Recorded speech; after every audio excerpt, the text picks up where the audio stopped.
Information আসে দীপঙ্কর দেববর্মা তার বাড়ি বিদরকোটাতে তার বাড়িতে কিছু ড্রাগস অবৈধভাবে মজুত করে রাখা ছিল।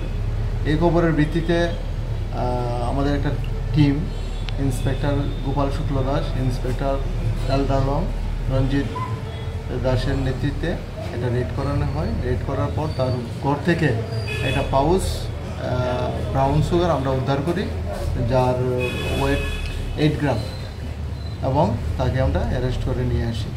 এর বিরুদ্ধে আমরা স্পেসিফিক একটা NDPS একটা মামলা নিয়েছি। মামলার নম্বর হলো 57/2022 under section 22B 25-29 of NDPS act. আজকে দীপঙ্কর দেববর্মাকে আমরা পুলিশ রিমান্ড চেয়ে আদালতে প্রেরণ করব। কয়দিনের পুলিশ রিমান্ড চাওয়া হয়েছে? 4 দিনের পুলিশ রিমান্ড। কালকে কটার সময় আপনার খবর পেয়েছেন? কালকে বিকেলে। আচ্ছা, তাকে কি বাড়িতে থাকতো না নিজের বাড়িতে? নিজের বাড়িতে, মানে শ্বশুর বাড়িতে। শ্বশুর বাড়িতে। কতদিন ধরে এই ব্যবসার সাথে জড়িত? আমাদের ইন্টারোগেশন চলছে, লাস্ট 1 বছর থেকে সেই বিজনেসের সঙ্গে যুক্ত। প্রাথমিক তদন্তে ওর অ্যারেস্ট করে আর কোনো নাম পাওয়া গেছে আপনাদের কাছে? এটা এখন পর্যন্ত পাওয়া যায়নি, আমাদের ইনভেস্টিগেশন চলছে। ইন্টারোগেশনে বাকিটা। বাজার মূল্য কত হবে এটা? বাজার মূল্য হবে 80,000 টাকা। প্রতিদিনই